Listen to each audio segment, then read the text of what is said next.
Come on.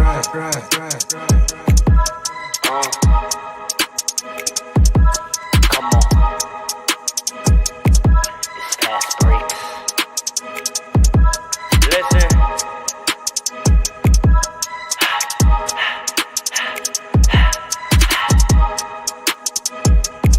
We back with another one.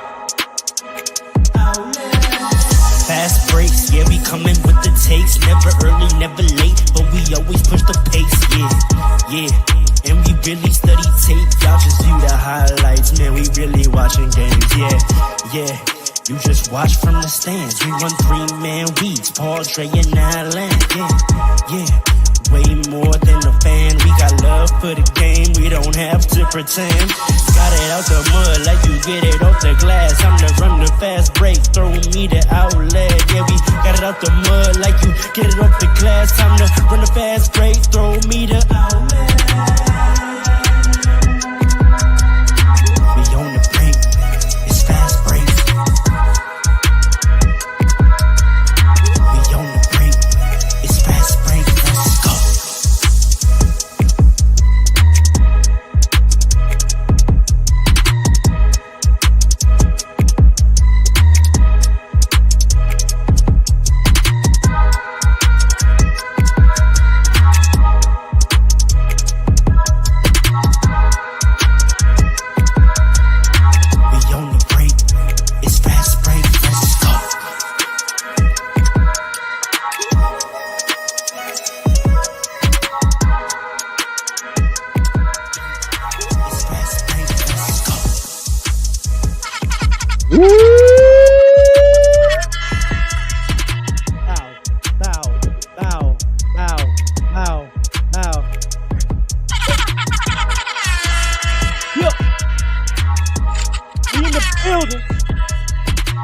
Wake it up out there, world. We on the break. It's fast break. Let's go. It's the boys. Back again. If you are listening to this, just know that you have joined an audio adventure. I go by the name Ro. Why'd you say it like that? Hold on. Why? Yo, this is 3 weeks in a row you have interrupted the intro, man. Nah, because the way you said it, why? I'm sorry. Let's command rock. I almost want to run the theme song again because I had a whole flow. The energy was picking up. Last week, this man want to talk about. Have you seen How to Meet Your Mother? Like, bro. How I Met Your Mother. No, excellent show. Do what you say. I gotta try to find. Nah, it's over now. My name is Ro. That's Andre. Paul's here. Alan's here. We're all here. The rest of the episode now. Way to go. We're here. Well, good. The show has begun. Topic for this, brother. I don't even know if there's a rebound because I don't think we played good enough defense to get a miss. So take it out the net and inbound it. All right, come here. No, take it out of the net, get behind out of bounds, and inbound it. Roll it, in fact. Roll it on the floor. Just take it. Just go. Go do something nice. Go on, horns. Walking it up the floor. Go get horns. Come on. ISO. They don't know about this. These Gen Z kids don't know about this. They don't know about this. Ball up. Yo, someone in the comments said ball up top. Come on now.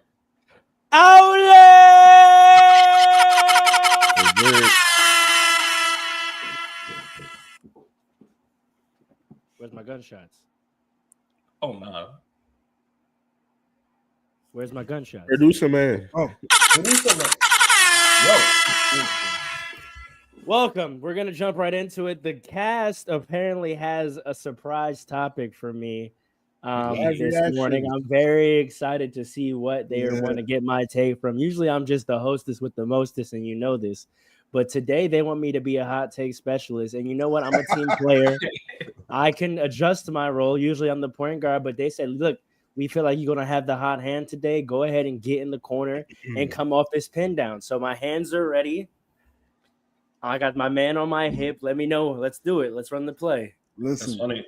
I'm not gonna say too much. I'm gonna let Pharaoh's favorite superstar do the talking. My favorite superstar. Are we okay? You know, we came to New York. We played great last night. We came to New York. We lost by 30. We don't compete. You know, are we okay with not competing? I don't know. I'm not okay with that. You don't know. So we got to do a better job competing. We got Boston in 2 days. You don't compete, you're going to lose by 30. Simple as that. Ball got to move, but body got to move too. But body got to move. Like, if you don't create space, you're not in the right position on the floor, like, you're not going to be able to get in the paint, no matter what you do. You know what I'm saying? Even if you're willing and your intent is to get in the paint, you got to be in the right position. You got to move. You got to create space for the guys to get in the paint. For you. I feel like sometimes we hold the ball. They play totally opposite from us. Whenever the ball swung, they were driving and kicking. They got so many wide open threes. They were got in the paint. Hey, man, if you don't want to be here, you can leave. If you don't want to be here, you can leave. I mean, honest. Run that back.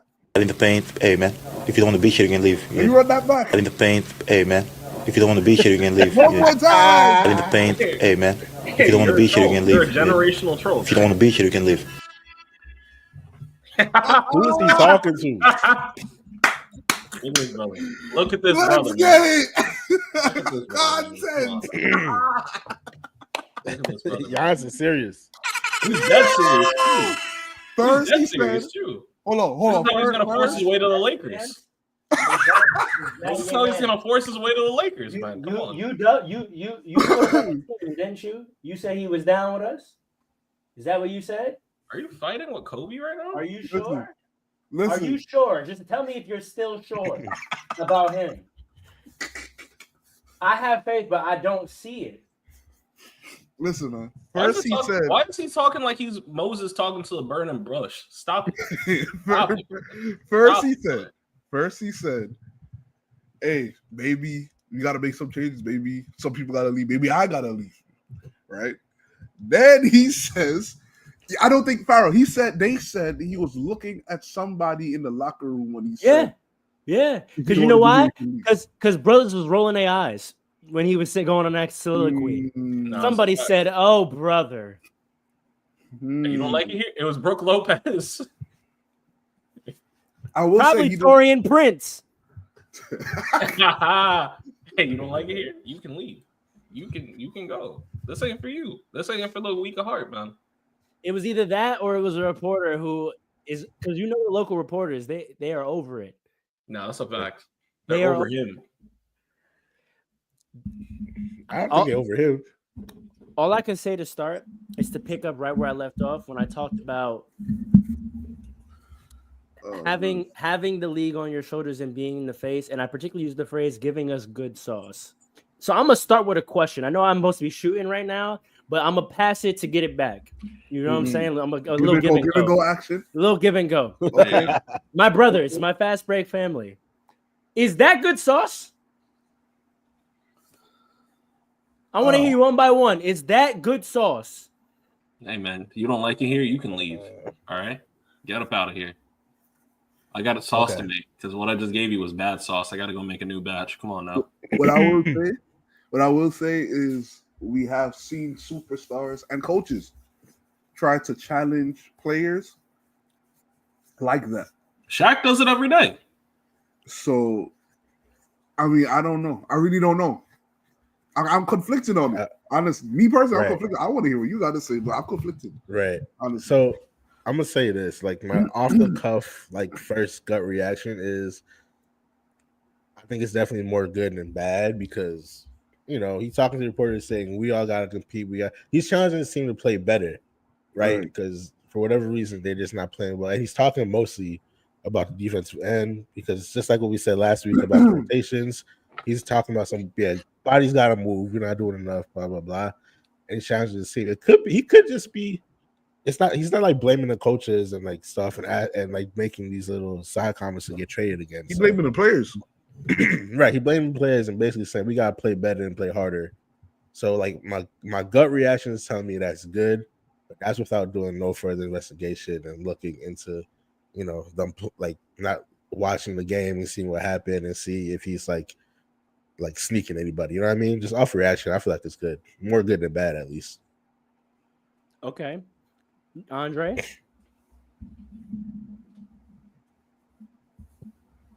I think it's bad sauce, man. I'm not gonna front. I Right? think it's bad sauce. I'm not gonna front. You know why? Here's the thing. Like, he's been in his bag in a bad way. Because like every clip I've seen of him over the last like 10 games or so, it's never something I'm like, yeah, that's some hype. That's what you need to be saying. I'm like, why are you saying that? You know, because the thing is, it's like, I don't. There's just some everything with Milwaukee right now. Tell me if y'all feel this too. I just feel like everything is off right now with them. Like there's nothing getting me excited. There's nothing getting me hyped. Like these post game, these post game interviews with him, they're not good. You know what I'm saying? Like it's not like he's saying like he's not giving me one liners that I'm like, oh, this is fire. This is what we need to like. If I'm a teammate and I'm here, that you can leave too, bro. I feel you, but like when you start off 1-7 or 2-7, whatever it is, you're not going.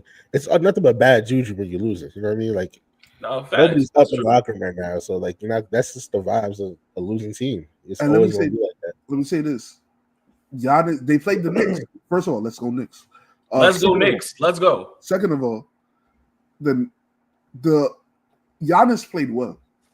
Right. He always does. But that's not always. Right. No, he generally does. He generally does. But him and Dame are having very good seasons. Not Dame had a bad game though. He was shooting. He shot 2 air balls. Right.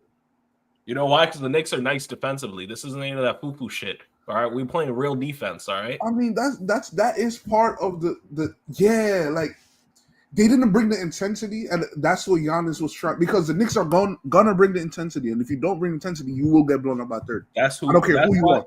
That's why only the Celtics can take us right now. Right, but go back to the Bucks. They didn't bring the intensity, and that's what Giannis was trying to. He was trying to like light a fire. You know what I mean? Go get that. Go take this pin down. Clear out. I have an ultimate point that I'm going to get to, but what I want to start with is my sauce question. Because Alan, you're absolutely right, and Paul, you're right when you say that we've seen superstars try to challenge their teammates in the media. But to Dre's point, usually it's done in a way that exudes leadership and that inspires. Even when they're absolutely poo-pooing their players, they do it with a certain machismo. They do it with a certain style. They do it with a certain intensity. And when they pinpoint what is wrong, there's a specificity and a nuance and analysis, right? Why did someone in the back roll their eyes? Because what the hell are you talking about? What the hell are you talking about, Giannis? Honestly, sometimes I feel like we don't move the ball and we're holding the ball. And Buddy's got to move. Buddy's got to move. We got to move the ball. If we want to get in the paint, we have to have the intent to, get to the right spot so that guys can get in the paint. Really? No, that's our issue as a team. Is there's a lack of spacing and a lack of movement to allow guys to get into the paint. You just complained and said y'all are not moving enough to let me cook. That's what he just said. The reason we're not competing, and guys aren't in the right spot to let me cook. That's your main complaint. My broader point is your issue as a Milwaukee Bucks, Giannis, has nothing to do with offense. You're sitting here, you got blown out by 30, and your complaint, your accountability, your media plea is for better spacing. You gave up 6 players in double digits to the Knicks. Miles McBride had 14 points, and I'm not trying to say Miles McBride is not nice. I'm not trying to say the Knicks are not an offensively talented team, but I believe Karl Anthony Towns had his career high tonight. Did he not? No. I mean, not career high. Sorry, his highest point total with the Knicks so far. No. With 32 points on 12 of 20. He had 43. 40 the other night. 43 on the Heat. Okay, I stand. He's balling too. We gotta talk about him. No, he's been going crazy. Regardless. 4 of 8 from the 3, 50%, 12 of 20, 60% in the field. Who was guarding him? Who was guarding? It wasn't. Giannis did not guard him most of the night. Why? Since you want to talk about competing, and this is a man who said before, this is a man who we criticized before in the year that he won Defensive Player of the Year that didn't guard Kevin Durant in the playoffs, right? He had PJ Tucker guarding Kevin Durant in the playoffs, but you're the reigning DPOI, reigning MVP. So you were recognized as one of the best defensive players in the league, but you didn't take the matchup personally. You didn't And compete. Josh Hart was guarding Giannis. That's a He fact. did a good job. But you don't want to guard their all-star center as he puts up 32 points on 60%, 50% from the field. He almost went 90. He almost went 90, 50, 60 in this game, but you didn't want to guard him. But you want to talk to us about compete. And then your complaints are going to be on about offense when you gave up 116 points. And in the last game you played against who was it? I think Cleveland. You gave up 100 or you played Utah, you gave up 123 points. Why are you talking about offense, Giannis? You can't guard. You cannot guard. Okay? Taurean Prince played 27 minutes. He was a negative 28. Andre Jackson Jr. started, played 18 minutes, negative 22. Pat Connaughton, 16 minutes, negative 13. Damian Lillard, 35 points, negative 28. And Giannis, for as good as you played, 32 minutes, you were a negative 17. I don't want to hear about offense. I don't want to hear about the ball getting stagnant. You had 83 shots. That's only 8 less than the Knicks. So you only put up 8 less shots. So I don't want to hear about the ball getting stuck. I don't want to hear about not being able to get into the paint. I don't want to hear anything about offense. His priorities are in the wrong place. His analysis of what's wrong with them is off base. And that's why they're in last place. Can I get some snaps for them bars? Priorities in the wrong place. His analysis is off base, and that's why they're in last place. I don't know what to say anymore. At this point in the career, a Giannis Antetokounmpo team with another All-Star on it should never be in last place. A guy that won DPOY should never have one of the worst defensive teams in the league. And now you're getting off, and your early season plea for y'all to get better.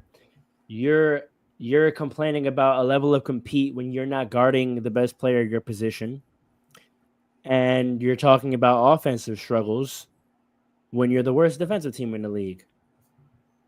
And you're popping on guys because they're disrespecting you and having some level of annoyance with your talking points.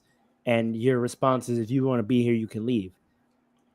So now I'm throwing the ball back to you guys, now that I've got my buckets, to say again, is this not another moment in the pattern of behavior that I was highlighting?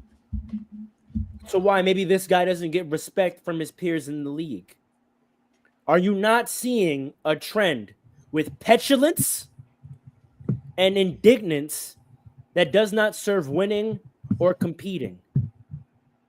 It's coming off as whining and B-wording, and it's having no positive effect on his locker room. It's actually having a detracting effect on the locker room, either with the media or with his teammates. We will never know.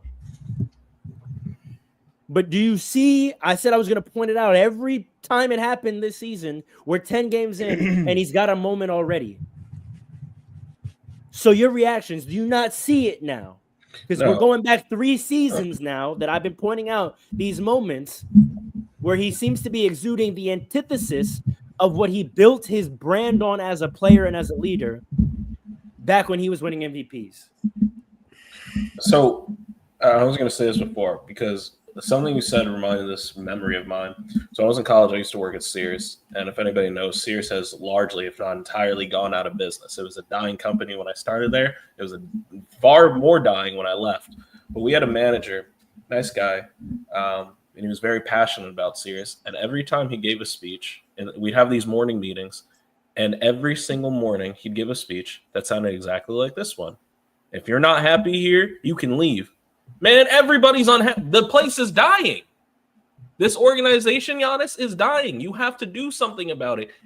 And at a point, as opposed to my manager, where he was unable to do something about it, Giannis can do something about it. To your point, Pharaoh, there's a lot he can do. And like you said last night, you see Cat going off. Why are you not guarding him? Just like you said, why is he not guarding Cat? Why is he leaving it to Josh Hart? Is it Brooke Lopez? I'm sorry. Are you worried about Josh Hart popping off for 45? Like, go take on the defensive assignment. But also to an organizational standpoint, right? This team's been trying to find itself since they made the disastrous trade last year to get rid of Drew Holiday. It was a terrible decision. And they haven't done anything to supplement the team in that way. And the biggest thing is, like, they're not bringing in people to help Giannis. So at one point, you're right, it is Giannis. But number two, I mean, if I'm Giannis and I want to make these post-game interviews, like, enough about I want to leave, whatever, I might not be here. Talk to your organization. I need help. Go get me some defense. Go make some changes around here, because right now the lineup they have right now, it's not working. Well, it's not working. I'll say this, right? As far as the organization making changes, they do whatever he wants. Like, Clearly, they sold the Milwaukee Bucks franchise to him. It got them a chip, but since the chip, not much. Nothing. No, number two, right? He said he could do something about it. He could leave. And he's threatened leaving this year already. So if I want to know if he does leave, do we look at him in a with a dimmer light? yes. Or do we look, or are we supposed to still respect him like how we're supposed to still respect Kevin Durant hopping all over the place? Right? That's number two. Who respects Kevin Durant hopping all over the place? You said what? Who respects Kevin Durant hopping all over the place? No, he's saying, should we treat him with the same level of disrespect as we do Kevin Durant? Oh, no. No, but a lot of people say that. No, there are a lot of people that say, especially in the media, that want us saying we are the media, guy. We're a different kind of media. New media. We're the other brothers, all right? Those other brothers, right? Those other right? Them other brothers, right? Those guys say Durant's one of the greatest of all time. How could you say XYZ about, like, they want us to look at him and ignore the fact that he's a big reason why the culture in the NBA changed, right? Number three, talking about, because you kind of went away from what Pharaoh was talking about. What Pharaoh is talking about, right? I don't know if I could truly blame Giannis more than Doc Rivers. But hold on, because that's really not squarely what I'm on, right? I'm not trying to diagnose the Bucks' problems, right? Y'all brought this as a surprise topic because of my feelings on Giannis, right. And I'm drawing it back to our conversation of the lack of respect that Giannis gets from his peers, and I'm saying that there is a string of isolated incidents that are becoming a pattern of behavior regarding to his leadership, his level of compete, and how he carries himself as a superstar that have led people to disrespect him. Y'all didn't want to hear that. And I said, okay, as the season starts, I'm going to point it out every time it pops up. I'm pointing at this 10 games in as a first moment of this season. And I'm saying, and I want to know whether y'all ears or eyes are perking up at this to be, I don't expect you to be on my side on this yet, but do you at least see, are you seeing it come together where if this continues, you may be like, all right, he's got to change something. And this is why I brought up, I don't know whose fault it is, because in a vacuum, you could literally say he's trying to challenge his teammates the way every LeBron has said. But does it come off in the same way? Because I'll concede that it is him trying to challenge his teammates, but the way he's doing it, do you respect the way he's trying to do it? And to be honest with you, the way he's doing it, I've heard LeBron do it in worse ways. But that's what I was going to say. I don't know who to blame for them being this bad for the past 2 years. If Giannis is to blame for this, for the lack of success, and it's just all on his lack of leadership skills or whatever, then what you're saying is true. Then the way he's doing it, he doesn't have the cachet nor the respect to do it because he's not pulling his weight as a leader, right? You understand what I'm saying? But if that hasn't been the case, that has literally just been Doc Rivers, because they were 500 before they got Doc Rivers, right? And now that they got Doc Rivers, they're under 500 since they got him, right? If it's really just him, then I can't say this is just another example in what you're saying. But I would say you could be right, though. You could, but there's more to be seen. That's all I want to see. Do you see the potential of like this? This is beginning to possibly be a thing here. Yes, I do. Yes, I do. No, I think we all do. I think it's, but to Paul, I don't know if I see it honestly. Yeah, I wanted to hear from Alan because Alan was one of the strongest people on the side of like I don't really think his behavior should be warranting the amount of disrespect he believes. And Alan, you don't feel this as another data point at least on what I'm trying to identify? No, because specifically like this instance, I don't feel like is falls into the category of like, I don't know, for lack of a better word, like the foolishness of like things that he may have done or like petulance. Because the petulance. Because to me, he didn't say or do anything crazy in this interview. Like the way I see this interview, he's literally talking to the media, and basically, like I know what you said, Pharaoh, about he's focusing on the wrong things. But to me, from what I heard, it sounds like most of his gripe was on the defensive end. He's talking about purely just effort. Like, guys, we gotta play harder, which is like what 90% of like a talented team who's losing. That's literally what any of the superstars would say. And like, secondly, all he said was, what he say? He said, if you don't want to be here, you can leave. If you don't want to be, you can leave. So like, and I don't know what that could be towards like anything, right? So it could be like the name. Huh? That could be today. But think about it. Think about it. It could have been in reaction to anything. Someone might have been saying something else to another media member. Someone might have, like you said, been rolling their eyes, or someone. But like, then why? Some people said, but I saw some people saying that like some guy was like not mad enough that he lost, and like that's just competitiveness with him saying like you need to like get your ish together, and we gotta figure things out. I don't feel like this falls into like the petulance of things that you were talking about. But do you see the interaction that we saw live, right? Like what he's saying, again, in a vacuum, like Paul said, you can view it as him challenging his teammates. And it's like you said, like you can see it as the intent behind it being to try to exude proper leadership, right? But if even in the moment, literally it was a microcosm little soundbite, because even in the moment we saw someone not respect it. In the moment, as he's trying to do it, it clearly wasn't received well or responded to well by someone. And we saw his brash response to it. Is that not evidence to you of what I've been saying? That like whatever he's doing, however he's going about carrying himself, however he's attempting to lead this team, this franchise, there's something about it that dudes don't rock with. And let me say this. Both in his locker room and outside of it. And let me say this. I watched that whole game, almost the whole game, right?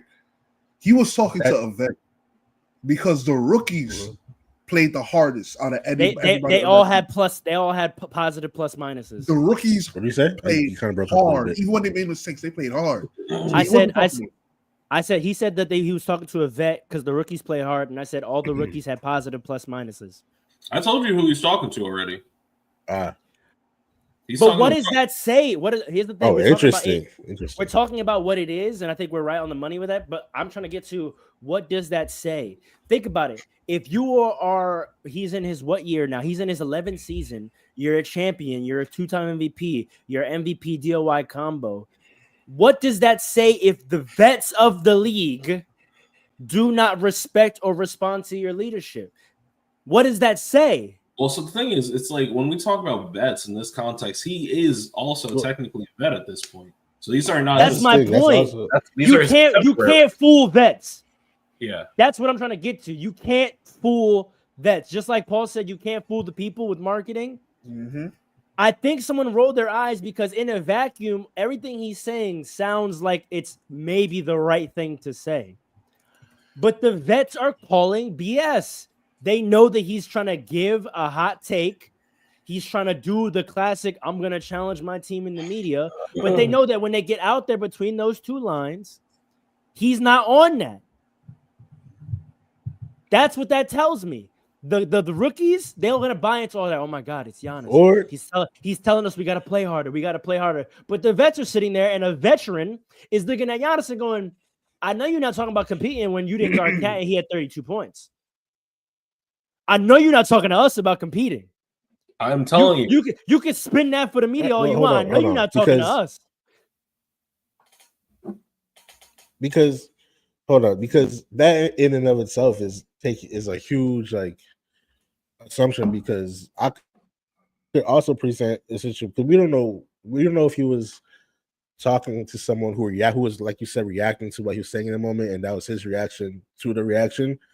Like, what if, like, I could just, with the same amount of evidence, I could present a situation saying, like, that could have been the one guy in the locker room who maybe everyone feels the same way about.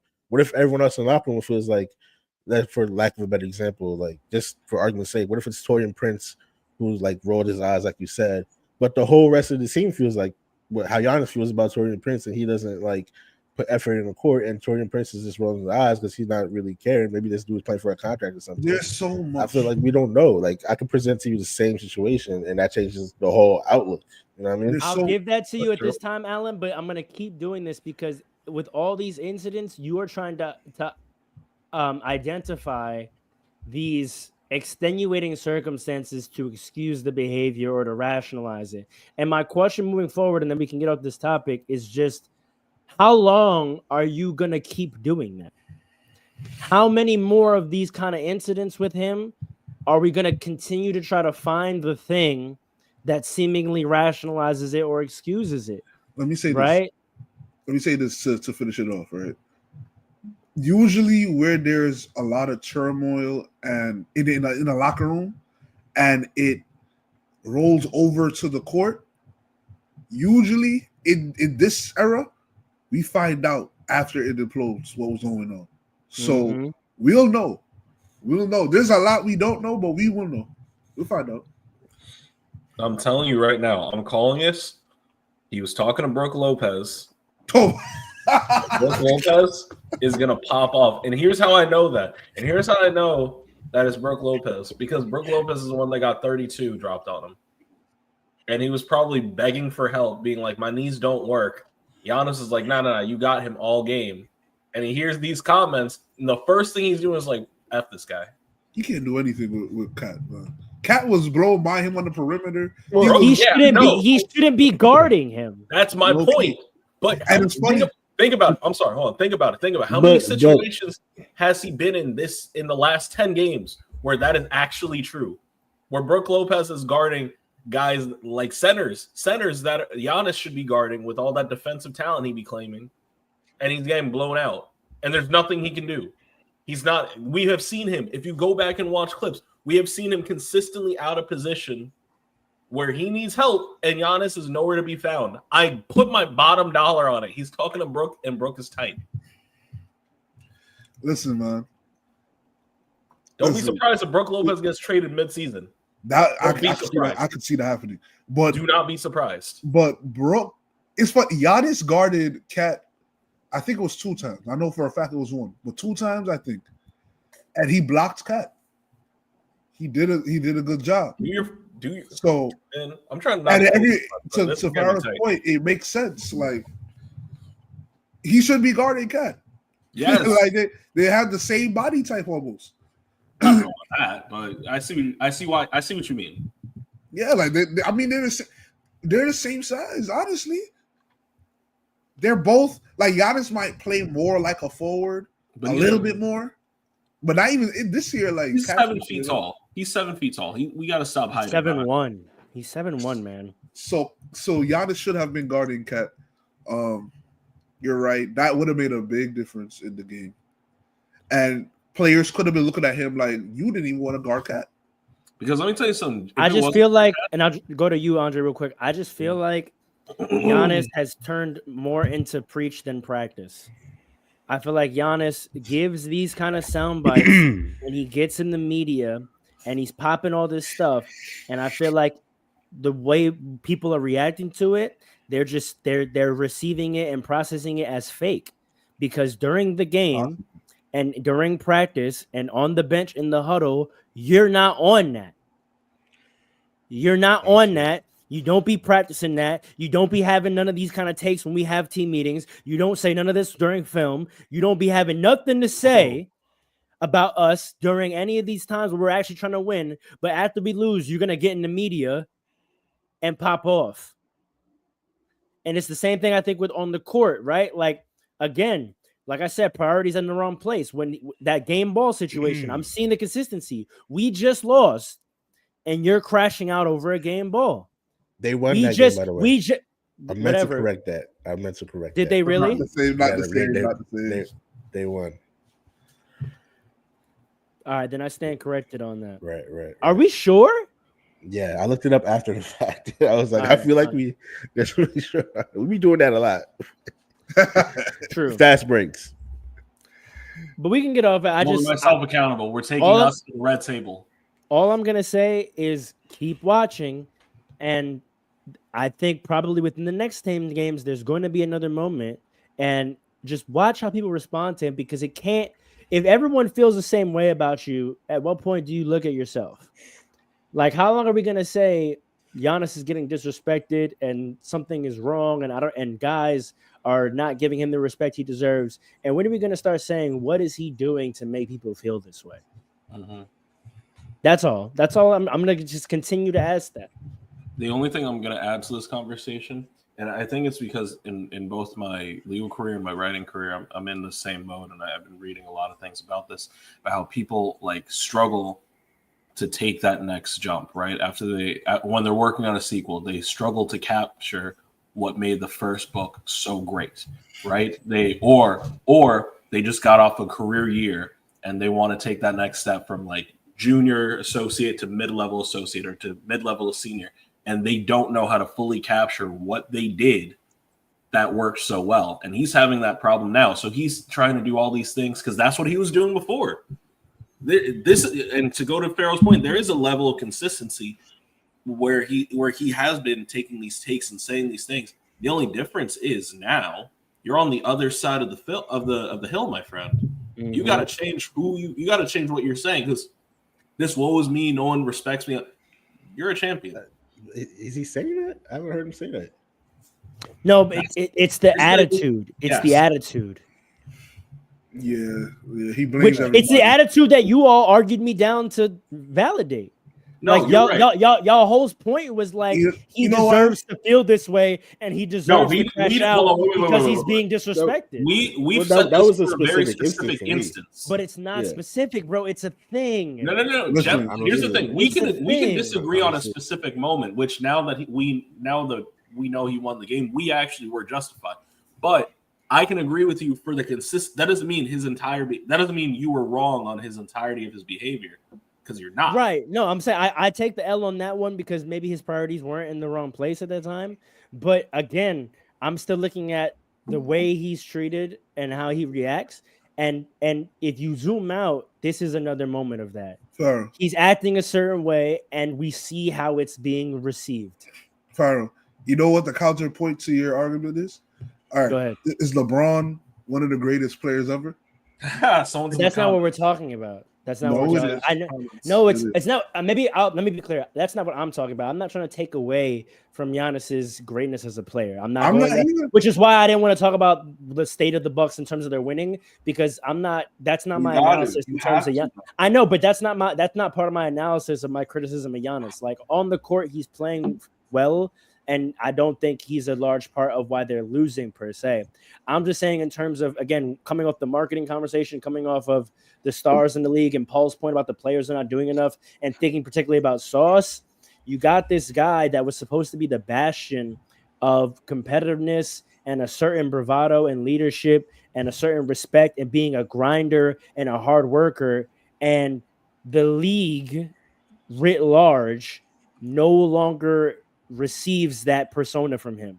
They don't rock with it. And I'm just saying I think he plays a part in that. I don't think And it's just I'm a saying- rejection of him intrinsically. I think there's something in the way he's been carrying himself for the last few years that a lot of the league, particularly vets, are like, it's fake. Because you're right, LeBron does do petulant things and whatnot.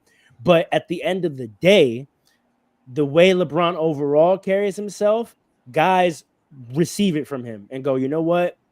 I don't really like how you did that, but you know what? That's Bron.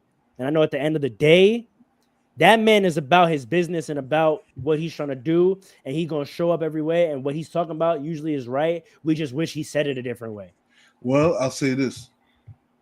LeBron got that later on in his career, like later than where Giannis is right now.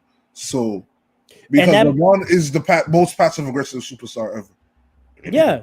So, and I'm not saying Giannis will never get it, but we have to, if we're going to be arbiters of history, we have to acknowledge like there's a disconnect right now. He, like Andre said, and we can transition, he's got to change something. The formula of his persona and leadership leading into the first championship is not working. There needs to be a shift. And until he realizes that, he's either going to realize that or he's going to do like Kevin Durant did and go try to find it somewhere else. And try to find another scenario where the structure is already built in. Because that's what Kevin Durant did. He spent 7 years trying to build it. And when he realized it was too hard to build it with the circumstances, he went somewhere where it was already built. And he could learn from it. And but that's then did he learn from it? Because he hasn't been able to replicate it anywhere else. And the one thing about LeBron, yes, LeBron also had to go learn it.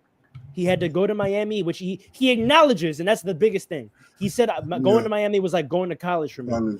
He had to go learn it. He had to go learn it from D Wade. He had to go learn from Pat Riley. But one thing about LeBron, once he graduated after 4 years, he replicated it every single place he went after that. That's a fact. Every single time, everywhere else he went, he rebuilt it with the same structure. So.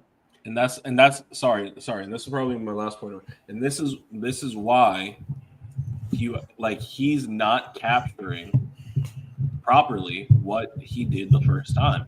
Because low key, even if it was the year after the bubble, the structure that they had in Milwaukee to win that championship is the same exact structure the Celtics have right now, except better. Mentality. It's the same exact structure. You have an all-star forward who can get to the paint at will. You have your number 2 guy who can do everything you can do, plus he can supplement your weaknesses. You have a point guard who can guard 1 through 5, and we've never seen anything like that. You have a stretch 5 that's out there. We have. Let's put some respect on Gary Payton. You're right. I'm sorry. You're right. But Gary Payton wasn't a chip. Didn't win a chip. I think he won with Miami. Did he? Yeah. Oh, you're right. He wasn't. He won Miami. Sorry. Y'all gotta hold me accountable on my passion runs. But all good. But and then we got energy guy Derek White. I don't even remember who they're starting. He's way more than an energy guy at this point. He's a top 10 two-way player in the league, apparently, in my opinion. A fact. So that was the structure they had, and he blew that up for a chance to go get Dame. Well, Drew Holiday might be the greatest point guard of all time. Okay, we have let's transition. Let's transition. We'll transition. But oh my God! First and foremost, Drew Holiday, my brother in Christ, who he really is, by the way. We got to. He's your brother in something else as well, and mine as well. But we'll lay that for another day, in a different podcast. That's crazy, man. That's crazy. That's crazy. Don't take the meme with the black guy walking into Starbucks. How are we? That's crazy. I'm gonna let that flow by. Transitioning, picking back up. This is the second installment of the series that we started last week. We had a really good conversation about viewership. Lock in, fellas. Lock in. That's what I'm drinking from a friend's mug. You know what I made the joke? Oh God, I didn't know he was drinking out of a friend's mug. Oh, that's nasty. Meanwhile, I'm here with my oat coffee latte. Anyway, we had a really good conversation last week about viewership, TV contracts, and marketing. And we had a really lively debate about whether the NBA's marketing was adequate to be able to produce the viewership, whether they're framing their product in the proper way for maximizing engagement. I feel like they're lacking in a few certain areas. You feel like that, overall it's fine. And even though there may be some areas of marketing that, they're doing what they should be otherwise, and that the ultimate fallback is that the product is not good enough. And while I disagree that, there are some significant failures in their marketing, I think I also largely agree that there is a fundamental issue with the product. I would say part of it is that some of the superstars who should be in the forefront right now aren't the superstars they should be. And that's why I've turned to the young guys, and why I feel like the NBA should turn to the young guys. Paul feels like those guys aren't ready yet and they're too young. I agree that they're too young, but I feel like, unfortunately, the way the generations have gone, and because Bron hung on too long, we have to kind of skip the current prime superstars. One, because they're not those guys, and two, because LeBron being here overshadowed them, and he's got to pass the baton to the young guys. Putting all of that to the side, if we zoom out to just the product itself overall, not its individual components, do we feel like the NBA is a good quality product in this era? And I think we in pre-production, we talked about play style being an element of that. I think there are other elements of that as well. But let's start with play style and see where we get to. In terms of play style, do you think the NBA has a quality product right now? In terms of play style, you said. Mm-hmm. To start. Sometimes watching all these threes go up is kind of boring. I'm not gonna lie. To be honest with you, it is kind of boring just watching teams just. The Bucks shots. It's funny, like the Bucks shot so many threes, but the Knicks shot a lot too. It's just like the Knicks went in, right? And the way we got the threes were in a better way. We were moving the ball more than them, but every team plays the same. I don't know if that's unique to. I don't think it's unique to this era, because every team, it's a copycat league, as they say, right? Like the teams that win the chip, you follow, you copy them, right? I think we've been in this era for a while, and that's maybe the issue, because the Warriors won in 2015, right? 9 years ago. So for 9 years, you had threes going up like crazy. And it's kind of, here's the thing, right? What we got to think about what people loved about the previous eras, right? So people loved guard play, right? People loved handles. When big men were running the show, people didn't love it as much until like Shaq, really, because Shaq was literally breaking off backboards and like just throw people to the ground. People didn't love Hakeem. People love Hakeem. Hakeem too. But that's the Jordan era to me. Fair enough. You know what I mean? Like before, like okay. You're talking about the 2000s. Let's talk about the eras, right? So 50 to 60s, it was allegedly plumbers, right? And they were whack. Allegedly. Who were nice. I'm just saying I'm saying what your coach said. No, just in context, we just got to be like I agree with him objectively, but in context, they were dumb nice because they could dribble. That sounds so crazy. And the majority of America couldn't dribble a basketball. That's a fact. No, you're right. You're right. That sounds crazy. So like in context, they were dumb nice. Yeah. In the era they were nice, right? Which is why you still gotta respect them.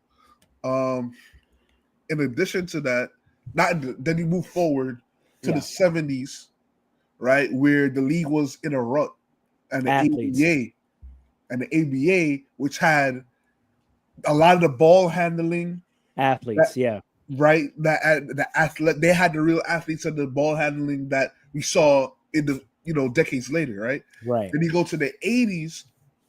Larry Bird was doing crazy stuff, right? Wing play, but it was still a big man era.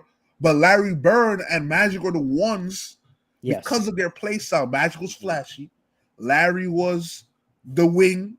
He was kind of flashy too a little bit, but he was so skilled. Hell yeah. Yeah, he was doing things that people weren't really seeing, right? Then you fast forward to the 90s, guard play.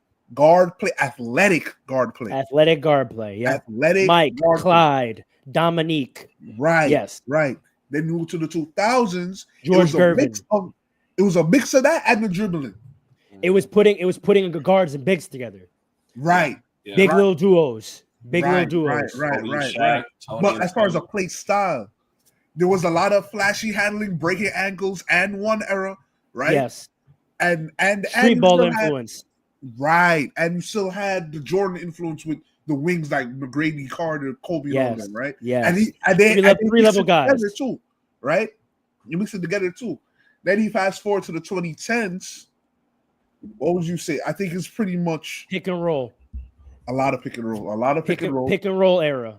But Steve I Nash, think the Amari, 2010s. Kobe was- Powell. Now that I'm talking out loud, variety of offense. That's a fact. This I is feel the like- 2010s. I feel like the 2010s were kind of like split though, because you have, That's what I'm saying. It was a mix of everything. Paul, when you're done, give me a handoff because this is actually something I wanted to say in response to one of the first things you said. Okay, 'cause This, all right. this I'm variety of almost done, offense. Yeah. This variety of offense is a really And important then point. the 2020s now, it's really just even it's guard play, and all these guards have these nice handles, but they're just defaulting to the 3-point shot. Mhm. So it doesn't. No matter how creative they can be, they don't really get that creative that often because they're defaulting to just going to 3-point line, running off of a pick and shooting. Right, Darius Garland running off of a pick, shooting. Donovan Mitchell running off of a pick, shooting. It's kind of boring now. Right, Kyrie is exciting because he uses his handles to get to the mid range, so he has to utilize the handles a little more. Right, so as far as a play style goes, does that play a part? I think we can make an argument that it is, but I don't know what it's going to change, if it's going to change, because somebody got to change it.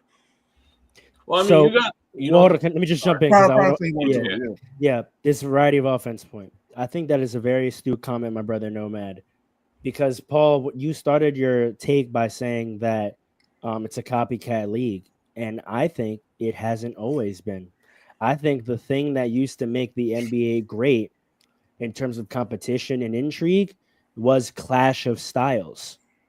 There were different philosophies on how to play winning basketball, and we were tuning in to see which one won out, right? Everyone, when the Bulls were doing their dynasty, everyone didn't try to run triangle offense. Mhm. The Pistons did not go try to run triangle offense. The Celtics did not go try to run triangle offense. The Supersonics, the Jazz, they did not try to go run triangle offense. We were tuning in to That's a see fact, if dude. the That's a good triangle point. offense would remain better than a Stockton Malone pick and roll. We were looking to see that the triangle offense was it better than the Boston Celtics motion offense, right? And the same thing in the 2010s, right? We were trying to see if the triangle offense was going to be better than the Heat's motion offense and their UCLA action. And the Celtics, we were trying to see if their post entry action was going to be better than the run and gun style that was coming up, right? We always talked about that when teams lose, we didn't talk about talent. We talked about style. Right? Remember there was a whole narrative about whether the Phoenix Suns style could ever win a championship. Yes. And that's where coaching got respected because we used to respect coaches standing on their philosophy. That's a And fact. coaches got evaluated by whether their philosophy could win. And Mike D'Antoni kept getting chances because they were like, yo, intrinsically, we feel like his system might work if he gets the right kind of players. But it wasn't, can Mike D'Antoni start doing what Eric Spoelstra is doing?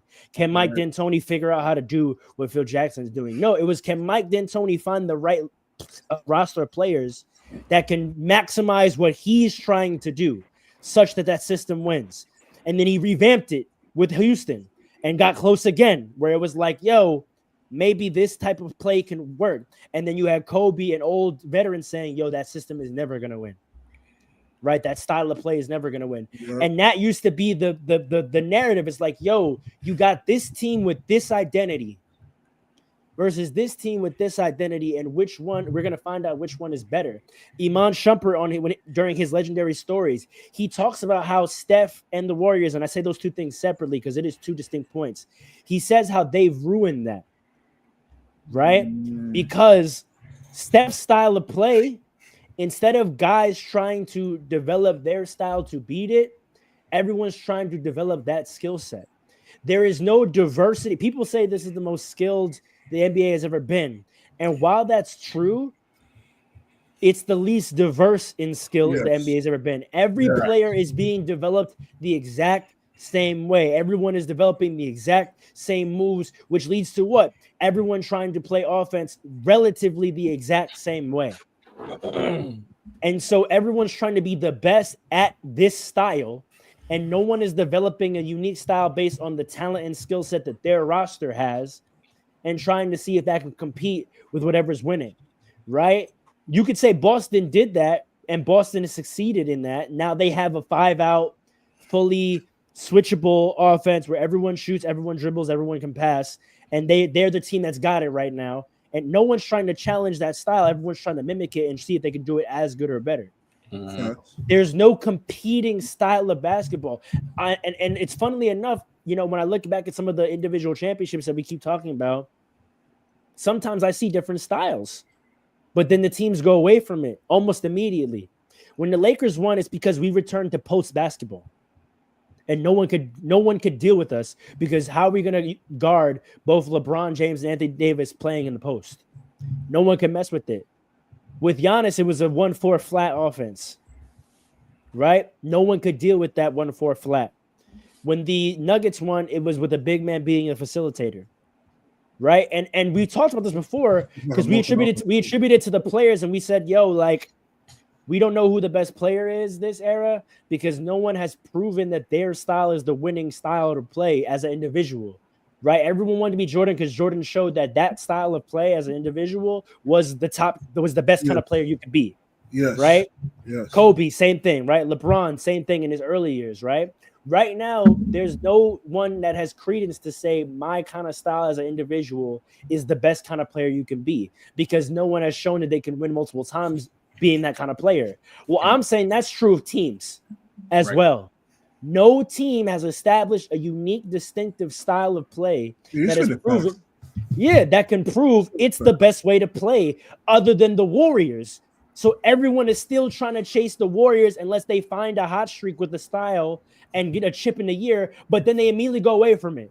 The Bucks, they won. They moved Drew Holiday and go do what? Go try to get a 3-point shooting point guard, offense dominant point guard. It was an experience watching the Pistons on a Sunday afternoon in 2004 in the mid 2000s because you knew clash if you're of watching styles a Pistons game, you're not gonna see another game in the NBA like that at all.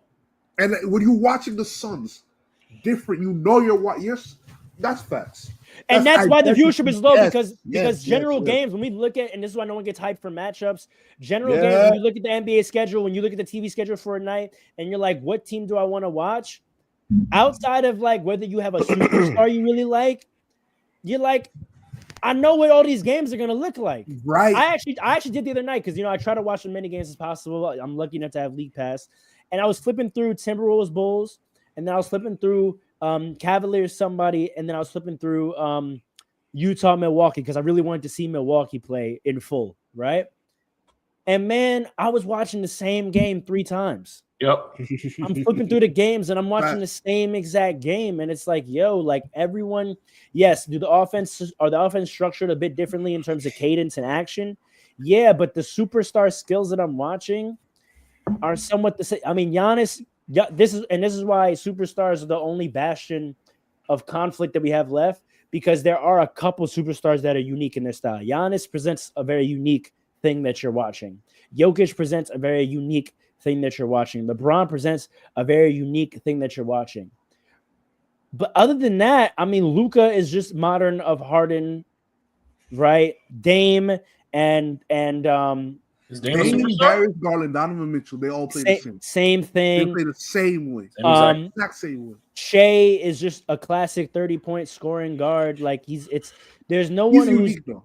You know who Ja's unique. Ja's unique because Ja's trying to murder the rim every play. Anthony's unique in that he's classic. Another rim murderer.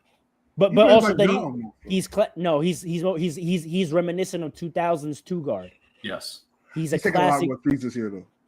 And you know what? He's scoring, but it makes me nervous. It makes me nervous. But you know what that shows me? It shows me he's in his mind, or he's been coached up, or his trainers are telling him, you got to get these skill sets that guys are winning with. Jason Tatum. Remember when Jason Yeah. Tatum did his summer with Kobe and then got criticized that whole year for all the mid-range shots he was taking? And everyone says now, so funnily, oh, Jason Tatum lost his bag. Oh, Jason Tatum doesn't have any bag anymore. Yep, He's just a sidestep killer. Well, when he was trying to develop a diverse game, when he came into the league and tried to develop with a unique game, everyone killed him and said, "What are you doing all that for? Develop the basic ass skill set that everyone else has. Turn yourself into James Harden. Turn yourself into Curry." You know what's crazy about that? And he did, and now he won. So now he's never going back. You know what's crazy about that? Now he would actually have the green light to go back. And if he did go back right now, he actually probably averaged like 38. He'd be the best player in the game, and it'd be clear Easy. because his play style would be so different and so unique. He was on the same development path as Anthony Edwards, which is why this current season makes me scared, because it's the same thing that happened to Jason Tatum. Someone got in their ear and told him, "Hey, all the mid-range, all the pivot shots you've been working on, all the up and unders, all the bank shots you've been working on, inefficient. We need you shooting threes." And I guarantee it's the It's same. the same. It's the same Yep. people. It's the same thing they told Jason Tatum. And now Jason Tatum is a hot or cold player. He's either hitting his threes or he's not. The same way James Harden was. The same way that Luka is. Remember how I said Luka should be isolating smaller guards in the post? None of that. We won't see any of that. None. And the craziest part is, with a guy like Jason Tatum, that's 6'10", 220, and really can't be guarded by damn near anyone. Just if you start missing, forget all that. Where's his over the left shoulder turnaround? Over the left shoulder, It's over not the right there. shoulder? Where's It's his not pump fake, and one pull up? Where there. did all of that go? It's gone. Jab, You know who's jab. got it? You know who's got it now? Jaylen Brown. Yes. Yep. And that's why And he's this is why- distinguishing himself. But this is my point always about the freedom that Jaylen Brown has as the second best player. When you're the second best player, you have a certain freedom to cook in the way that you feel best, because your job is to just go try to be productive. You don't have the pressure on you to be any kind of way. You're only judged for productivity. Jason Tatum is not just judged on productivity. He gets judged on how he does it. Which is why I was giving him credit during the finals and during the playoffs for doing everything, even though it hurt his overall scoring game. Right. But the way he was directing offense, the way he was rebounding, the way he was defending is because he's got it in his head. I have to become that guy. I have to become the triple double threat guy. I have to become the run the team guy. And you know, when you try to do that and you subtract your diversity of offensive game by over focusing on trying to be efficient, if you're cold, it's over for you. Yep. And that's why I give Jason Tatum a lot of bail and grace, because I understand what he's going through. Right. He's being evaluated under a very, very strict, narrow prism of how he should play. And he's not given the freedom to just be himself the way Jaylen Brown is. And to supplement that, and it's a real problem, because you know where this all started? People were looking at LeBron and how he was able to be a do-it-all guy and win that way. But what they have missed out on, and they have... That was his natural play style. That was his natural... He was always that guy. But also, they're kind of doing a mixing with Curry, right? To be like, oh, you have to do that and hit the three. And so, guys, and that's how you turn into a... Well, that's James Harden. Right. We have to talk about the amount of influence James Harden had on the league as well. Influence. Curry gets a lot, but James Harden, even though he didn't win, has had a ton of influence on how people play. Because he was so dominant. He was putting up Wilt numbers, man. Exactly. Right. But look at LeBron.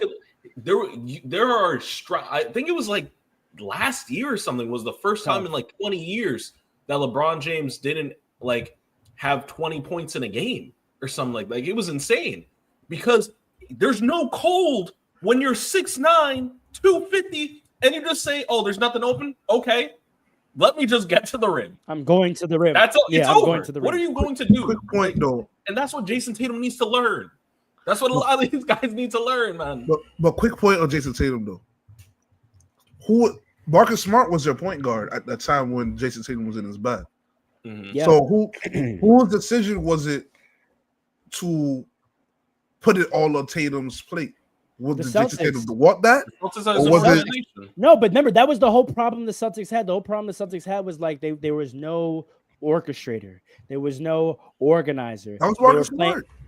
Yeah, but they criticized him for how good he was at being that. They said that you're not going to get over the hump. They said that Jaylen Brown and Jason Tatum just play your turn, my turn basketball, and take turns trying to cook, and there's nothing to organize them. There's nothing to move the ball around. There's nothing to spread the ball around. So you know what they did? They got rid of a point guard. They put defenders and shooters and said, Jason Tatum, you run the offense. And so he had to become a LeBron Luka type, or that's what they're trying to make him into. And they said everyone else has a green light to go try to cook. Jason Tatum is going to be the ball mover. And that's what me and Andre kept pointing to in the finals when we were saying Jason Tatum is dominating this game. We were talking about from that perspective. Everyone on the Celtics is hot because Jason Tatum is making the right play every time. But you know what that doesn't allow him to do? Go cook. He has to pick his spots, and he has to be incredibly efficient from 3 and the rim. That's all he gets to do. Yeah, he has to make his open shots. And that's a boring. You don't get going. You don't get that if you don't get going. But also, again, bringing this back to the point of the conversation, that's for a lot of casual fans, that's boring. Yes. Right? That's boring. Yeah. You know why? Because we watched LeBron do it for 20 years. It's not interesting anymore.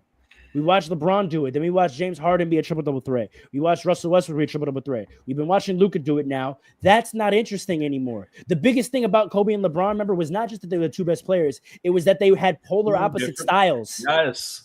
And the clash was like, which is the winning style? Is it this guy that says, I'm going to do everything? Or is it this guy that says, I'm going to have a team do everything, and I'm going to be an unstoppable weapon? So do you attribute the boredom to the style of the teams or the style of the stars? My thing is I'm connecting. It's both. I'm saying players are being superstars. It starts with the superstar head of the snake.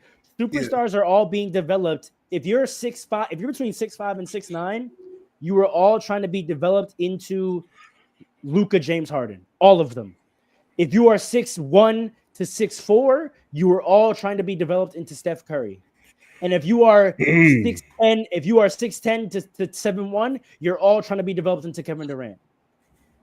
That's what it is. That's why it was so interesting. The three Avengers of the summer, Steph, Curry, LeBron, that's their legacy. That those three players are the only three player styles that anyone in the NBA is trying to develop into at all. Every guard is trying to turn into Steph. Every wing is trying to turn into LeBron. And every forward to center is trying to turn into Kevin Durant. Joel Embiid trying to turn to Kevin Durant. Jokic is interesting. Jokic is interesting because he's a center trying to be LeBron. Yeah. I make a Giannis is interesting because he's a center trying to be LeBron without the passing. Right? Cat is the center trying to be Curry. Right? He's changing a little bit. That's crazy. But that's the thing. So I say starting from there, then all the role players are all trying to develop into the same exact role player. All the role players have the same exact moves. There's no specialists anymore. There's no diversity. There's no one like a Lou Williams or Jamal Crawford that brings a particular skill set of scoring or particular skill set of defense that is unique, that makes them an asset. They're all interchangeable, which is why we have so much roster turnover, because none of these mid-level NBA guys are distinct. They're all plug and play. They're all KCP, PJ Tucker. They're all plug and play. You did it over here. You can do it KCPs out here, man. You can turn it to this. You can turn it to this. And let me tell you what. The Nuggets are about to do that. Luckily, the Nuggets don't have the choice anymore because they're less talented. But the Nuggets almost did that to MPJ. And then he gets criticized for it because he's a high draft pick getting paid a max contract. And they're like, why haven't you turned to a superstar? Well, who's allowing him to turn to a superstar? No one. The Nuggets. Are the Nuggets allowing him to try to develop into a potential all-star? No. They made him a catch-and-shoot player.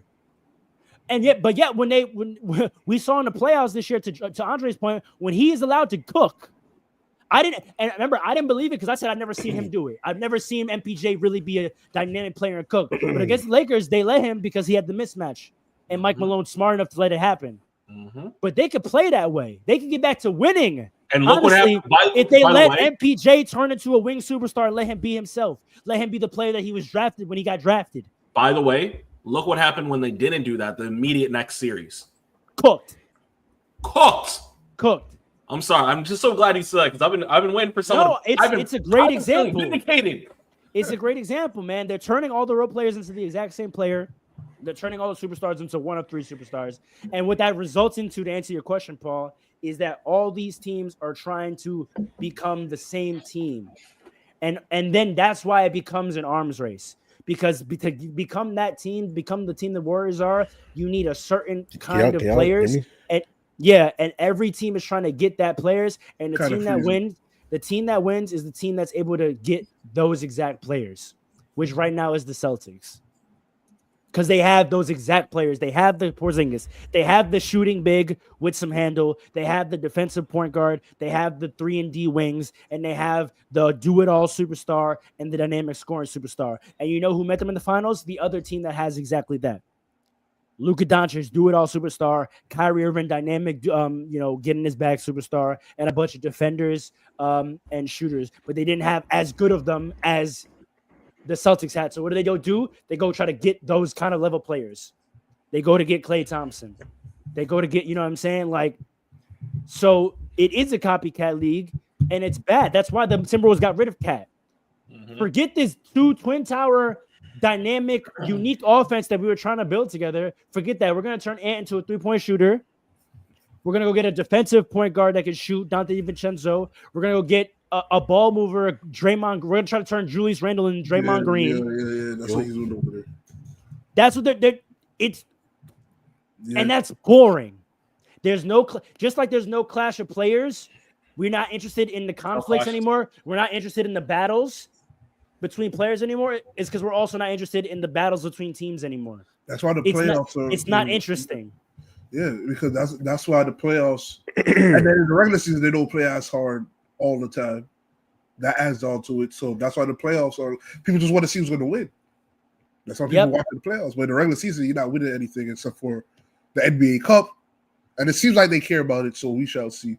But you're right. You're right. You're absolutely right. Talking out loud about the eras, it shows you really what's going how on. Different that not just the eras were, but the teams within the eras were. There was a pride about it. Like the Pistons, there was a pride about the Pistons saying we're not gonna change how we play. We're gonna figure out how to win the way we play. The Lakers with Showtime. We're not gonna copy the Celtics. We're gonna figure out how to. That's what the whole documentary Showtime. If you watched, there was a defiance between Magic and Dr. Buss. Kareem fought against it for a while because he was a big man coming from the previous era where he was like, "Hey, you win playing through me. That's how you win. You win playing through the big man." And Dr. Buss, rest his soul, and Magic said, no, we're going to figure out how to win this way. For different reasons, Magic was for personal pride. Dr. Buss, because he said this is going to be the most profitable way to play. But there was a defiance. We're going to figure out how to win playing our style of basketball. Right. And Pat Riley bought in, right? The Pistons were so proud that even to this day, they're like, we could beat the Warriors with Kevin Durant. They tell Rasheed Wallace, "Now you're what?" He's like, "Nope." To this day, we could beat them. What you said? The Spurs, we're gonna win. The Spurs have never switched up. Facts. Andre, Alan, we would love for you to make your point, but you're struggling right now, brother. I'm not gonna lie. I want to make another example. That wait, hold on. Let's see if we get. What's going on? Go ahead. Talk. Can you hear me? Let me know. Yes. Go. Kinda. Okay. I'm gonna try my best I can. I don't know what's going on. All right. So to your point about diverse play styles and everything, right?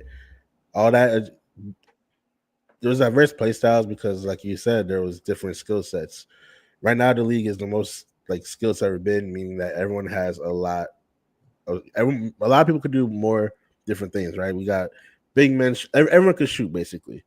Yeah. And I saw a point online. I think Nick Wright made a point who I don't like, but I saw this Twitter. Nobody does. I saw a Twitter video of him, and he said he asked a question to Darren Morey, and it was about Embiid and sitting out and resting games. But I feel like the same question applies to here. And what happened? The league has an existential question now. It has to answer within itself is what happens when the best way to win is counterintuitive with the viewership and making money into the league, because I feel that's what's happening right now. Is that true? Yes, that's everyone plays the same, but that's because three it's never been true, but it's true today because right now where the league is just if you take away if you break it down, it's very most simplest terms. 3 is just more. It's simply worth more than 2. We never had a league before where everyone can make the three, and that's why nobody shot the three that much. But now everyone can make the three, and if a team as a team is scoring 40% from three, that's going to outscore a team that's shooting But Alan, the best way to win is to shoot threes, or else you're going to get outscored. But Alan, I push back on that because clearly there isn't a singular best way to win because all these different teams have won. And the point I made is that those teams, the last 5 champions outside of the Warriors in 22, they all won a different way and then abandoned it. Right? Each of the last 4 years, a team has developed something unique about them, and then they won and then abandoned that. Or abandoned it when they didn't repeat, right? There's no more pride in the style. There's no more pride in how you won if you can't win a back-to-back, which is also a product of the Warriors-Cavs era, right? Like, the reason why everyone's trying to turn to Steph, Durant, and LeBron is because those guys went to the finals 4 straight times. And the reason why no one has pride in their play style is because they were repeats and 3 out of 4s, right? So the Nuggets win a certain way. The Bucks win a certain way. The Lakers win a certain way. But when they didn't repeat the next year, they immediately blow it up. Immediately. Imagine if the Spurs did that after 03. Imagine if the Spurs won in 03 and then they lost in 04 and blew it up. We would never get 05. We would never get 07. We would never get 13. There's no more pride. There's no more compete to no, we're going to win with this way. We didn't get it done this year, but we're going to win with this way. The Lakers, after 2020, what do they do? They don't get back. They do the Russell Westbrook trade. They blow it up. Bucks, they don't get back. They trade Drew Holiday. Nuggets, they don't get back. They let go of their whole starting 5, basically. They're about to bench Jamal Murray. Allegedly. Right? So there's they're a couple games away from doing it. There's no more pride. Everyone is desperate. If you don't repeat, you lose all faith in how you won. Except for the Celtics. The Celtics kept knocking on the door the last 5 years, and once they picked this modern style, they committed to it until they got over the hump. But see, here's the thing though, right? This is why I asked about team versus superstar. The teams mostly play the same from after the bubble chip to now. Yeah. The teams usually play the same, but the superstars themselves do not. Yeah. So that's the issue. Is it the teams? I think it's a bit of both. I think it might be the teams though, more so. No, but here's how they inform each other, right? Everyone's building the same structure of the team, right? Yeah. But how many teams are doing that, trying to highlight the unique thing their superstars do, and how many teams are doing that, trying to influence their superstar to play a certain kind of way? Say that now. Okay. Everyone is building the teams with the same structure, essentially. Yeah. Are they doing that to create an even playing field for their superstars' uniqueness to stand out? Or are they doing that for all of them to try to influence their superstars to play a certain kind of way? I think they're doing it because they believe that do you understand what I'm saying? Are they trying to create equilibrium so that the difference in superstars are apparent, or are all of them building the same team because they're all subliminally trying to tell their superstars, you need to be this kind of player? Here's the thing, right? This is the team we're giving you because this is how winning is done. You need to play this way. But here's the thing, right? I get what you're saying, but we got to be honest about the 3-point line, right? To Alan's point and Nomad's point in the comments, right? We literally just discovered how powerful the 3-point line could be about 10, 15 years ago. We just discovered that. So before people thought that you could really shoot this many threes and actually be a successful team and win games, people were thinking like what you're saying. Let's have a diverse play style. Let's have, there was more variety in team styles because because they thought that there are other play styles in which you could win. But then when you have teams I said this and y'all laughed at me. 2014, the Spurs were really shooting a lot of threes And then the Warriors took it to another level. Then the Rockets took it to another level. And then the Warriors took it to wait, Paul. Let's not. The reason why I didn't want to hyper focus on the three because I knew it was going to turn into what we're doing now. Let's not lose the nuance, right? Because remember how when we were evaluating JJ Redick potentially being a coach, and I said that is there a difference in the type of threes you take? Could it be that we were a bad 3-point shooting team because the type of threes we were emphasizing were not the type of threes that we were best suited to take? And that JJ Redick has identified the right kind of threes we should be taking that suit our play style. So let me finish. So that if you take that mentality, when it wasn't three, it was post. In the 90s and early 2000s, it was post. Post was prime. But everybody could be in the post though. But every team had players that could. But did they do it the same way? Was the triangle offense, post offense, the same as the Spurs? Was it the same as the Pistons? Was it the same as who else was good in the 2000s out of the post? Utah. Was it the same as Philadelphia, who had a little bit of a different kind of play style through Allen Iverson? No, right? So in every era, there's always been an emphasis of what they have identified as the best part of the floor to score from.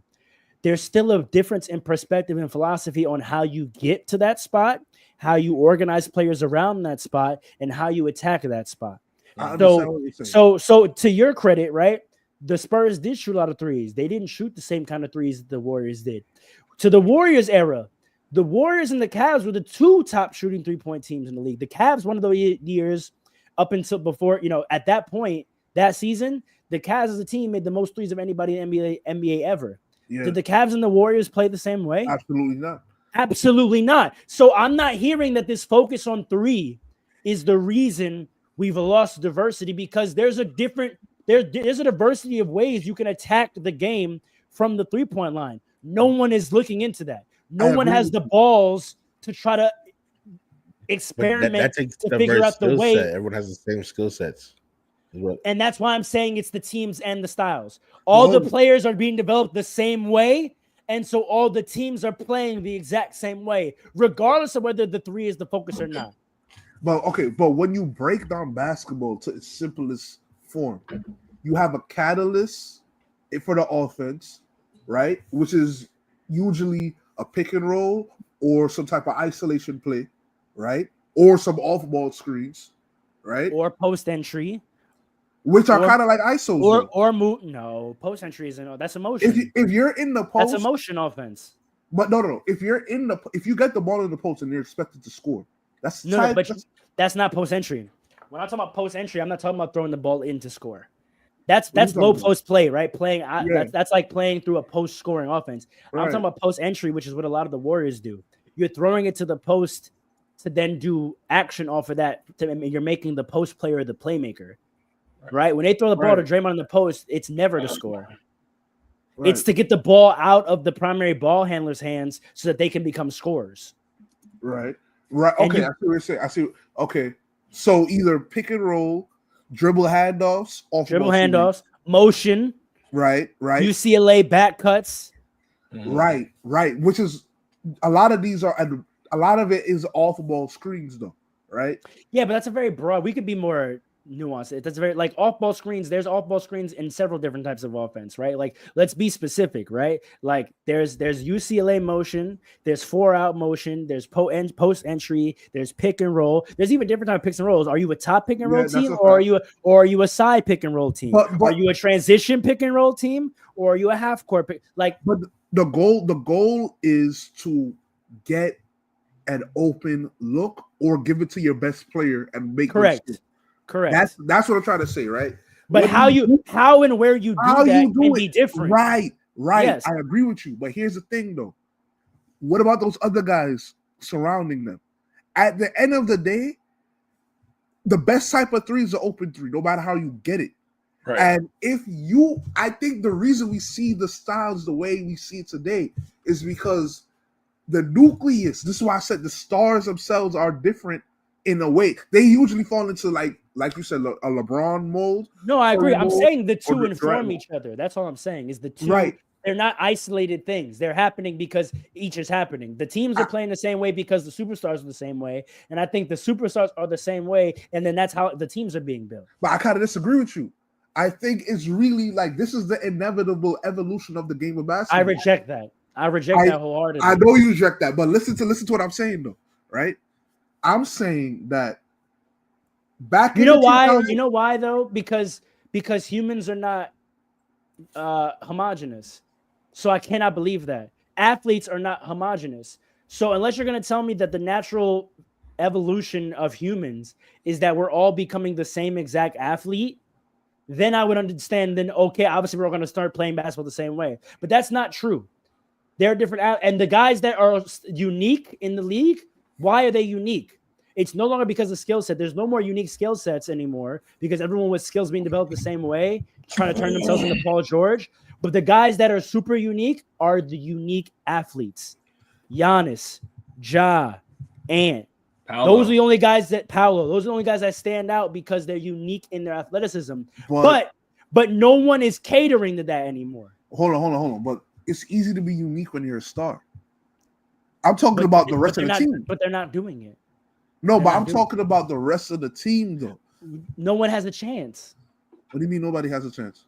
There's no you're not allowed to become a specialist in your unique talent anymore. Because three is greater you have than two. Yeah, but it's not about that. It's about skill set, right? It's that simple. Think about it. If you are a player coming up in this league and you get drafted, you have and this is only for first round because if you're second round, you have no choice. You're turning. You're a 3-and-D player or you're out the league. Yeah. Right. Yeah. Or you're a great rebounder. You can't even just be a good defender anymore. If you're just D and you can't shoot three, you're out the league. Yeah. The only way you could be just defense is if you're 7 foot. Right. Yeah. If you're a even then, by the way. Right. If you're a first round player, and this is why there's so many busts this era, right? If you're a think about a guy like Rudy Gay. Mm-hmm. If Rudy Gay got drafted today, he would never become an all-star. Never. It depends on where he. No, it doesn't matter. He would never become an all-star because this era, if you get drafted in the first round, you get 2 years to become at the least a fringe all-star playing your style. You don't think he would have been that? No, because if you don't become a fringe all-star in 2 years, they turn you into 3-and-D. No matter what your skill set was when you got drafted. If the skill set you brought to the table, if the thing that made you unique when you got drafted, if you don't become a fringe all-star in 2 years, you get turned into a 3-and-D player. That's a fact. We can go through all the draft classes of the last, I would say, 10 years, and we can look at the guys that have become all-stars or fringe all-stars and the guys that have become 3-and-D players. Those are your two options. You have to become one of the best in the league by doing what you do, or forget all that diversity that you had, your unique talent, your unique athleticism. You have to forget it because you're not good enough. Right. You have to become a 3-and-D player. Rudy Gay, by his second year in the NBA, would have become a 3-and-D player. You know who else would have done that? I don't know. DeMar DeRozan. Paul George. No. You're wild. All these guys that were given time to see if they could put together their unique game and develop and became all-stars in their 4th, 5th, 6th years. If they didn't do that by their second year, they would have been fringe. No, I think they could have. I think they were fringe at that point. In their second year? No. Yeah. Not those guys. No one. When was Paul George drafted? Not those guys. Not those guys. When was Paul George drafted? I'll just look up Paul George's first all-star year. Paul George didn't become a fringe all-star till his 4th year, I don't think. Correct. No way. No, you gotta remember, it was Danny Granger killing it for a minute. Yes. They got rid of Danny Granger because when he became an all-star. 4 years, 3 or 4 years in. It was like 2. He got drafted in like 2010. He was playing against LeBron and like what year? What year is that? 2013. That was like 2012. Guys. No, it wasn't. He got drafted. Absolutely was. What, 2013? 2013, 3 years. When was he drafted? 2011, right? 2010. 2010. Took him 3 years. So it's the margin is slim, but it makes my point, right? If they didn't give him that last year to say, we're going to give you, see if you can develop what you have into something, it would have never happened. They would have said, you know what? Danny Granger is still better than you. Whatever you've been working on, stop it. You had to be you have to be a 3-and-D guy. Same thing with DeMar DeRozan.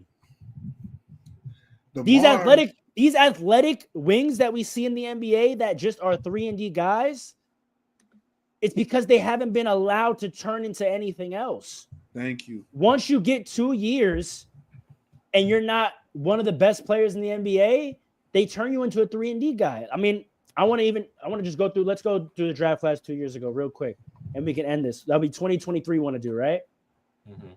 Okay. Right. Well, no, because this will be their second year, so I got to go to 2022, right? Because this will be their third year, and let's see if any of these guys, who of these guys is a fringe all-star, and who of these guys is getting turned into a 3-and-D player. Right. If I really wanted to do it, I would do 2021 because that would be more obvious. Let's do that 2021 NBA draft, and let's see what's happened here. Right. Look. Okay. Cade Cunningham. First 4 picks: Cade Cunningham, Jalen Green, Evan Mobley, Scotty Barnes. Right. All 4 of them by this year, they're fringe all-stars. Will we all agree? Yes. And they're allowed to be the best player of the team. They're allowed to do what they want to do. Right. Well, not best for Evan Mobley, but close to. But like they're getting allowed to do what they want to do. Right. Yeah. Right after that, let's go number 5 pick, Magic, Jalen Suggs. What has he turned into? 3-and-D. 6, Thunder, Josh Giddey. 3-and-D. I don't know. I don't know because he was a playmaker. He's more of like a playmaker. Yeah. Right, but okay, so I don't know what he's doing. No, wait, watch this. He's a playmaker. Here's the other reality: you either turn to a 3-and-D, and if you can't, we get rid of you. So Josh Giddey, unique player, right? You know why they got rid of him, No, though. but hold on, but play along. No, but play along. That made it easy. That made it easy. But let's be real. Play along. You're a unique player. You're this like pass first kind of guy who's like tall and can rebound and transition, but you're not a typical scorer. It wasn't good enough for you to become one of the best players on our team, and we couldn't turn you into a 3-and-D. You have to go. We have no use for you. It all was because of that one issue. Because that one issue, I don't believe that. The next year, no, because the next year he had a severe drop off because of it. Because they tried to turn him into a 3-and-D player and it didn't work. No, he was trying to play his game and it wasn't working because mentally he was out of it. Okay, put him to the side. Yeah. Here's a perfect example because right now they're having a fight about it. And we're going to talk about this team in this particular situation at some point this season. Ready? You probably know who I'm talking about. Number 7, Kuminga. 2021 draft. The Warriors draft Jonathan Kuminga. What is the biggest issue they're having right now? Kuminga. He's got a style, he's got unique talent, and he wants to play it. Yeah. But it doesn't fit into what they want him to be, and it's not good enough for him to be one of the best players on the team. So what do? Put him on the bench. You're going to become a 3-and-D guy, or you're going to be gone next year. Yep. Right? Yep. Okay, I can keep going. Contract year. Franz Wagner, it's working because he became Franz Wagner versus Jalen Suggs. They drafted 2 people in the top 10. They said whichever one of you is better, we're gonna let it work. The other one's becoming 3-and-D. I think Franz was already a 3-and-D guy type. He came in. But he's not now. He's one of the stars of their team. Yeah, but I think he's still 3. He's still no. Yeah, but they let him. They let him facilitate. He's not. He's not a 3-and-D guy. He's the main ball handler of their team. Really, I have to watch the Magic. I'm telling you. I'm gonna watch the Magic. I'm telling you. I'm gonna watch right? Chris Duarte. Last year he was shooting a lot of threes. Chris Duarte, Moses Moody, Şengün. Right? It's good enough. We'll let you do it. Right? Jalen Johnson, Quentin Grimes, Cam Thomas. See what's happening? Thomas is good enough.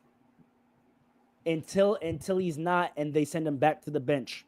They're not going to send him back to the bench. Allen, it happens every year. It's happened the last 3 years. This is nothing new. The last 3 years, when they're bad enough and they don't care, they say, okay, Cam, go be Cam. He scores 28 a game, and then when they feel like they're good enough to compete, they send him to the bench and try to make him fit a role. They try to turn him into a 3-and-D guy, and when he can't do it, he doesn't play. It's happened 3 seasons in a row, and I wish Allen was here to tell you. It's a fact. It's happened 3 years in a row. I can keep doing this with every draft class, but it's Bones Highland. Drafted 26 by the Nuggets. Yeah. And he was nice, too, but he wasn't nice enough. They don't let it happen anymore, right? So these guys that have years when you clearly identify you got something about you, you do something the league doesn't do, you do something that no one else is really doing. Like, let's see if we could turn it into something. Let's give you time to see if you could turn that into something. They're not hearing it.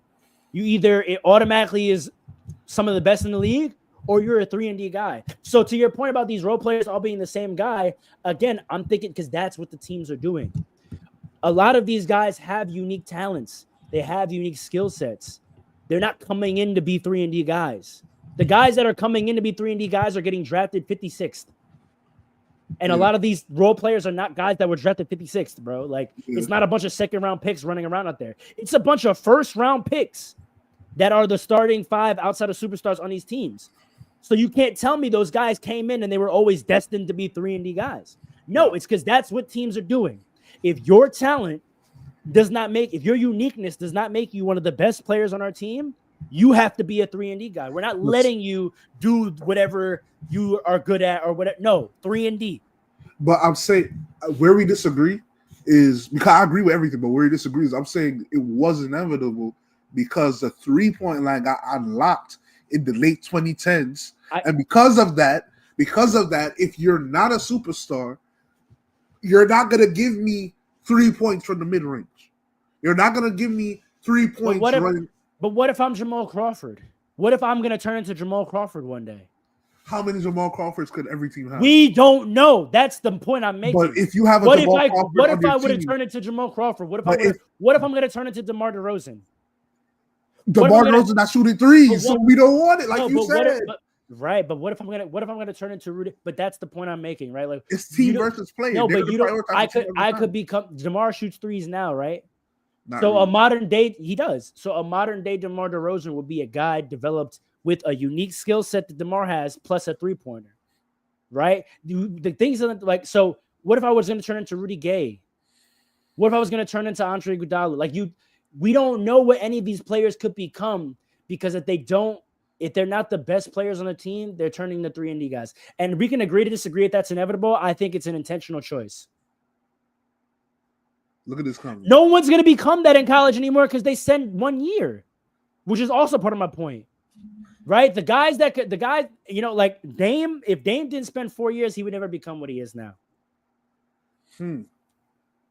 If Dame didn't spend 4 years in college, he would never, because the only reason he was allowed to play the way he was early is because he was good enough to do it at an all-star level, damn near by the end of his rookie year. Yeah. If Dame came out of his first year, you know who he'd be right now? You don't think he would have developed? Colin Sexton. I think Colin Sexton still has room to grow himself. He's in no man's land, and he's lost his starting spot to Keontae George. He really lost his starting spot to Darius Garland, if you want to talk about it. That's a big fact. Right, we chose. Yeah. He's looking like better. I know you got a unique thing about you. He was injured. Colin Sexton was injured, and Darius Garland it also wasn't working. It wasn't working quick enough. Darius Garland, it's working quicker. We choose you. I can do this all day, but unfortunately, we're out of time. That's a fact. But I want to. This will be our series. We're going to continue on this because I think there are other elements that are making the product bad. I want to come back and talk about rules next week. I want to come back and talk about officiating, and I want to also compare because we don't have to look at professional basketball in a vacuum because we can look at the WNBA and why, even though there's less athleticism at the rim, there is a diversity in play style in the WNBA, and that's why those games are interesting because in the WNBA. We still do get clash of styles. Everyone in the W isn't playing the same way. All the superstars aren't doing the same things. Not yet. And we can continue on this point of whether it's inevitable or not. But I think that was a good one. We got to get out of here. Another great debate in our series. We don't know which midday week we're going to do moving forward, but we will be back at you this week because I want to do some game reactions. We're 10 games in. I want to start doing some game reactions because there have been some pretty good games. There was some Mavericks thrillers. The Suns have been in some really good games. I want to talk about the Cavs again and whether they're real. We got to talk about the Warriors and what they're doing and whether that's sustainable. So this weekday episode, let's get into some gameplays and we'll save the overall big picture talk for Saturday. This has been Fast Breaks. We out. Light it up. Where's the gunshot? That's crazy. Come on. It's fast breaks.